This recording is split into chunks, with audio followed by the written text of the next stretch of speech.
जय श्री कृष्ण। आज हम ज्येष्ठ मास की चतुर्दशी तिथि पर श्रवण करेंगे श्रीमद् भागवत महापुराण का चतुर्दश अध्याय यानी 14 अध्याय। यह वह पावन प्रसंग है जहाँ भगवान श्री कृष्ण अश्वत्थामा के ब्रह्म शस्त्र से गर्भस्थ परीक्षित की रक्षा करते हैं। कुंती माता भगवान की हृदय स्पर्शी स्तुति करती है और युधिष्ठिर महाराज युद्ध की वेदना में डूबे शोक के भावों में भगवान को पुकारते हैं। यह अध्याय हमें सिखाता है कि जब संसार की कोई शक्ति रक्षा नहीं कर सकती तब भगवान स्वयं रक्षक बनकर प्रकट होते हैं। तो आइए इस दिव्य कथा का श्रवण करें श्रद्धा, प्रेम और भक्ति भाव से। भक्तों, सूत जी कहते हैं, इसके बाद पांडव श्री कृष्ण के साथ जलांजलि के इच्छुक मरे हुए स्वजनों का तर्पण करने के लिए स्त्रियों को आगे करके गंगा तट पर गए। वहां उन सब ने मृत बंधुओं को जलदान दिया और उनके गुणों का स्मरण करते हुए बहुत विलाप किया। तदंतर भगवान के चरण कमलों की धूलि से पवित्र गंगा जल में पुनः स्नान किया। वहां अपने भाइयों के साथ कुरुपति महाराज युधिष्ठिर, धृतराष्ट्र पुत्र, शोक के व्याकुल गांधारी, कुंती और द्रौपदी सब बैठकर मरे हुए स्वजनों के लिए शोक करने लगे। भगवान श्री कृष्ण ने धौम्य आदि मुनियों के साथ उनको सांत्वना दी और समझाया कि संसार के सभी प्राणी काल के अधीन हैं, मौत से किसी को कोई बचा नहीं सकता। इस प्रकार भगवान श्री कृष्ण ने अजात शत्रु महाराज युधिष्ठिर को उनका वह राज्य जो ध्रुवों ने छल से छीन लिया था वापस दिलाया तथा द्रौपदी के केशों का स्पर्श करने से जिनकी आयु छीन हो गई थी उन दुष्ट राजाओं का वध कराया। साथ ही युधिष्ठिर के द्वारा उत्तम सामग्रियों से तथा पुरोहितों से 3 अश्वमेध यज्ञ करवाए। इस प्रकार युधिष्ठिर के पवित्र यश को स्वयोग करने वाले इंद्र के यश की तरह सब और फैला दिया। इसके बाद भगवान श्री कृष्ण ने वहां से जाने का विचार किया। उन्होंने इसके लिए पांडवों से विदा ली और व्यास आदि ब्राह्मणों का सत्कार किया। उन लोगों ने भी भगवान का बड़ा ही सम्मान किया। तदंतर सत्य की और उद्धव के साथ द्वारका जाने के लिए भी रथ पर सवार हुए। उसी समय उन्होंने देखा कि उत्तरा भय से विहल होकर सामने से दौड़ी चली आ रही है। उत्तरा ने कहा, देवाधिदेव जगदीश्वर, आप महायोगी हैं, आप मेरी रक्षा कीजिए। आपके अतिरिक्त इस लोक में मुझे अभय देने वाला और कोई नहीं है, क्योंकि यहाँ सभी परस्पर एक दूसरे की मृत्यु के निमित्त बन रहे हैं। प्रभु, आप सर्वशक्तिमान हैं। जहाँ दहकते हुए लोहे का बाण मेरी ओर दौड़ा आ रहा है, स्वामीन, यह मुझे भले ही जला डाले परंतु मेरे गर्भ को नष्ट न करे, ऐसी कृपा कीजिए। सूत जी कहते हैं, भक्त वत्सल भगवान श्री कृष्ण उसकी बात सुनते ही जान गए कि अश्वत्थामा ने पांडवों की वंश को निर्वीज करने के लिए ब्रह्म शस्त्र का प्रयोग किया है। शौनक जी, उसी समय पांडवों ने भी देखा कि जलते हुए 5 बाण हमारी ओर आ रहे हैं, इसलिए उन्होंने भी अपने अपने अस्त्र उठा लिए। सर्वशक्तिमान भगवान श्री कृष्ण ने अपने अनन्य प्रेमियों पर शरणागत भक्तों पर बहुत बड़ी विपत्ति आई जानकर अपने निज अस्त्र सुदर्शन चक्र से उन निज जानों की रक्षा की। योगेश्वर श्री कृष्ण समस्त प्राणियों के हृदय में विराजमान आत्मा है। उन्होंने उत्तरा के गर्भ को पांडवों की वंश परंपरा चलाने के लिए अपनी माया के कवच से ढक दिया। शौनक जी, यद्यपि ब्रह्म शस्त्र अमोघ है और उसके निवारण का कोई उपाय भी नहीं है, फिर भी भगवान श्री कृष्ण के तेज के सामने आकर वह शांत हो गया। यह कोई आश्चर्य की बात नहीं समझनी चाहिए, क्योंकि भगवान तो सर्वा सच्चर्यमय है। वे ही अपनी निज शक्ति माया से स्वयं अनजन्मा होकर भी इस संसार की सृष्टि, रक्षा और संहार करते हैं। जब भगवान श्री कृष्ण जाने लगे तब ब्रह्म शास्त्र की ज्वाला से मुक्त अपने पुत्र के और द्रौपदी के साथ सती कुंती ने भगवान श्री कृष्ण की इस प्रकार स्तुति की। कुंती ने कहा, आप समस्त जीवों के बाहर और भीतर एक साथ स्थित है, फिर भी इंद्रिया और वृत्तियों से देखे नहीं जाते, क्योंकि आप प्रकृति से परे आदि पुरुष परमेश्वर है। मैं आपको नमस्कार करती हूँ। इंद्रियों से जो कुछ जाना जाता है उसकी तह में आप विद्यमान रहते हैं और अपनी ही माया के पर्दे से अपने को ढके रहते हैं। मैं अबोध नारी, आप अविनाशी पुरुष उत्तम को भला कैसे जान सकते हो? जैसे मूर्ख लोग दूसरा भेष धारण किए हुए नाटक को प्रत्यक्ष देखकर भी नहीं पहचान सकते, वैसे ही आप दिखते हुए भी नहीं दिखते। आप शुद्ध हृदय वाले, विचारशील, जीवन मुक्त परम हंसों के हृदय में अपनी प्रेमयी भक्ति का सृजन करने के लिए अवतीर्ण हुए हैं। फिर हम अल्प बुद्धि स्त्रियां आपको कैसे पहचान सकती हैं? आप श्री कृष्ण वासुदेव देवकी नंदन, नंद गोप के लाडले लाल गोविंद को हमारा बारंबार प्रणाम है, जिनकी नाभि से ब्रह्मा का जन्म स्थान कमल प्रकट हुआ, जो सुंदर कमलों की माला धारण करते हैं, जिनके नेत्र कमल के समान विशाल और कोमल है, जिनके चरण कमलों में कमल का चिन्ह है। श्री कृष्ण, ऐसे आपको मेरा बार बार नमस्कार है। ऋषिकेश, जैसे आपने दुष्ट कंस के द्वारा कैद की हुई और चिरकाल से शोकग्रस्त देवकी की रक्षा की थी, वैसे ही पुत्र के साथ मेरी भी आपने बार बार विपत्तियों से रक्षा की है। आप ही हमारे स्वामी हैं, आप सर्वशक्तिमान हैं। श्री कृष्ण, कहाँ तक गिनाऊं? विश्व लाछा गृह की भयानक आग से, हिडिंब आदि राक्षसों की दृष्टि से, दुष्टों की धूत सभा से, वनवास की विपत्तियों से और अनेक बार के युद्ध में अनेक महारथियों के शास्त्रों से और अभी अभी इस अश्वत्थामा के ब्रह्म शस्त्र से भी आपने ही हमारी रक्षा की है। जगत गुरु, हमारे जीवन में सर्वदा पद पद पर विपत्तियां आती रहे, क्योंकि विपत्तियों में ही निश्चित रूप से आपके दर्शन हुआ करते हैं और आपके दर्शन हो जाने पर फिर जन्म मृत्यु के चक्कर में नहीं आना पड़ता।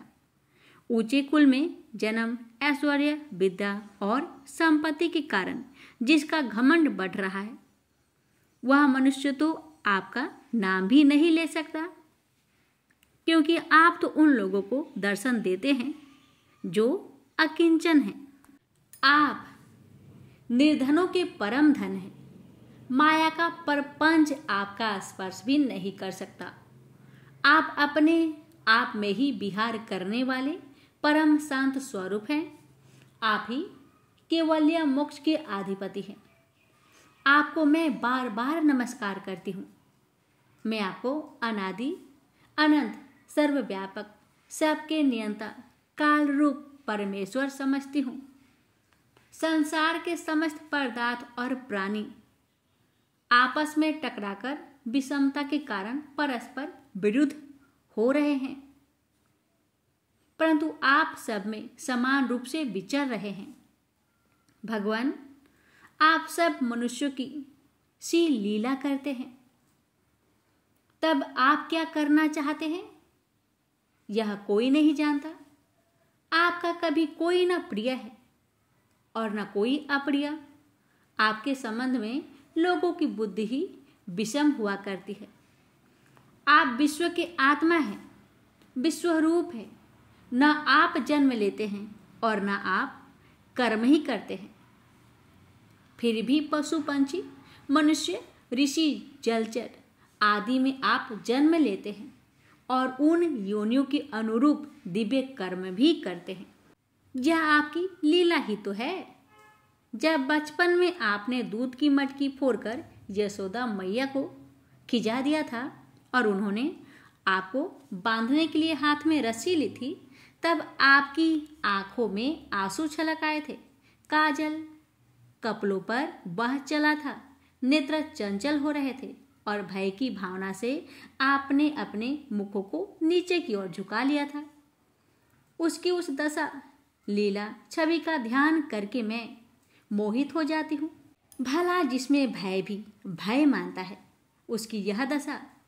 आपने अनजन्मा होकर भी जन्म क्यों लिया है, इसका कारण बताते हुए कोई महापुरुष यूँ कहते हैं, जैसे मलिया जल की कृति का विस्तार करने के लिए उसमें चंदन प्रकट होता है, वैसे ही अपने प्रिय भक्त पुष्यलोक राजा यदु की कृति का विस्तार करने के लिए ही आपने उनके वंश में अवतार ग्रहण किया है।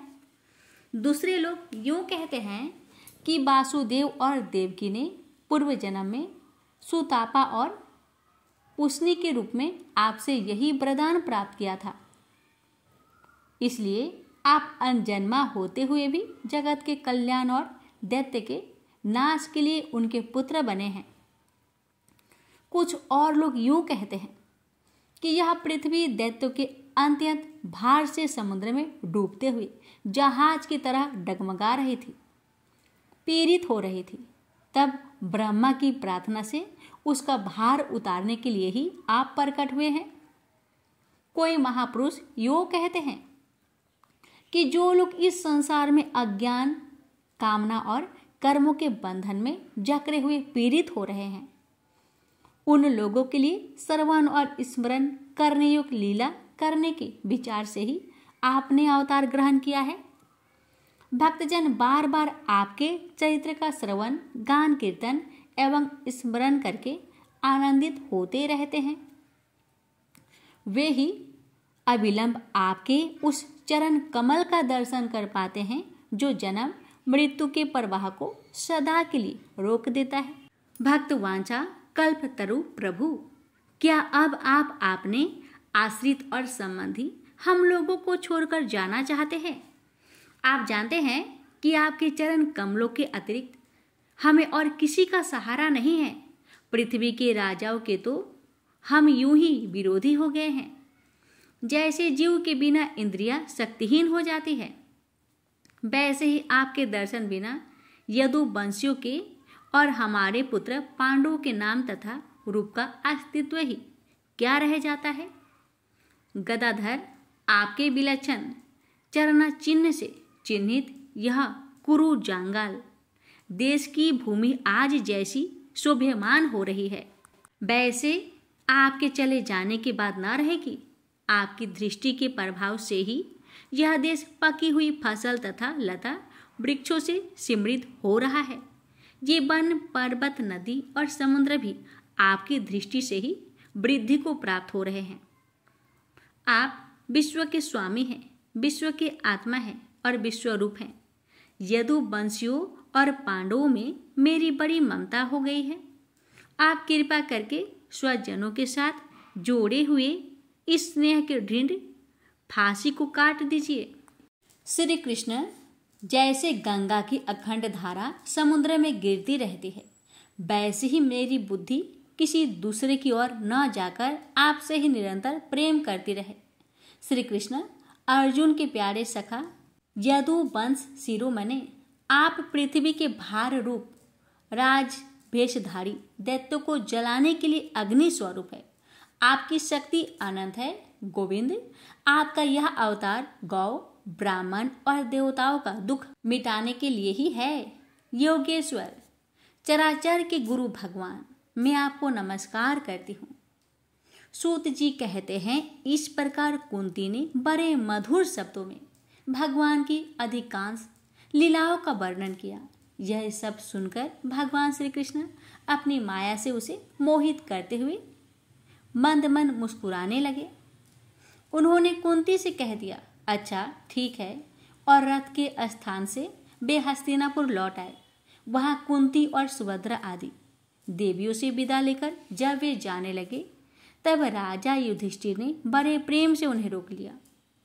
राजा युधिष्ठिर को अपने भाई बंधुओं के मारे जाने का बड़ा शौक हो रहा था। भगवान की लीला का मन में जानने वाले व्यास आदि महर्षियों ने और स्वयं अद्भुत चरित्र करने वाले भगवान श्री कृष्ण ने भी अनेकों इतिहास कहकर उनको समझाने की बहुत चेष्टा की, परंतु उन्हें सत्वाना ना मिली।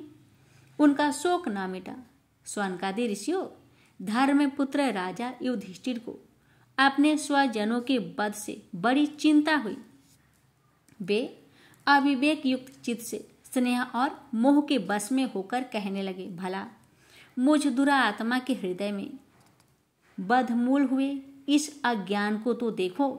मैंने सियार कुत्ते के आहार इस अनात्मा शरीर के लिए अनेक औचहीनी सेना का नाश कर डाला। मैंने बालक, ब्राह्मण संबंधी, मित्र, चाचा ताऊ, भाई बंधु और गुरुजनों से द्रोह किया है। करोड़ों वर्षों से भी नरक से मेरा छुटकारा नहीं हो सकता। यद्यपि शास्त्र का वचन है कि राजा यदि प्रजा का पालन करने के लिए धर्म युद्ध में शत्रुओं को मारे तो उसे पाप नहीं लगता, फिर भी इससे मुझे संतोष नहीं होता। स्त्रियों के पति और भाई बंधुओं के मरने से उनका मेरे द्वारा यहाँ जो अपराध हुआ है उसका मैं गृहस्थोचित यज्ञ आदि के द्वारा मार्जन करने में समर्थ नहीं हूँ। जैसे कीचड़ से गदला जल स्वच्छ नहीं किया जा सकता, मदिरा से मदिरा की अपवित्रता नहीं मिटाई जा सकती, वैसे ही बहुत से हिंसा बहुल यज्ञों के द्वारा एक भी प्राणी की हत्या का प्रायश्चित नहीं किया जा सकता। प्रेम से बोलिए हरे कृष्णा। तो इस प्रकार हमने आज श्रवण किया श्रीमद् भागवत महापुराण का चतुर्दश यानी 14 अध्याय। भगवान श्री कृष्ण की करुणा, कुंती माता की स्तुति और युधिष्ठिर महाराज का शोक, इस प्रसंगों ने हमें यह अनुभव कराया कि जीवन के हर संकट में भगवान की शरण ही सबसे बड़ा आश्रय है। यदि यह कथा आपके मन को छू गई हो तो इसे और तक पहुंचाए ताकि हर कोई ईश्वर की कृपा और इस अमृत वाणी का लाभ पा सके। कल हम आगे सुनेंगे श्रीमद् भागवत का 15वां अध्याय। तब तक श्री हरि के इस स्मरण में मन को लगाए रखे। जय श्री हरि।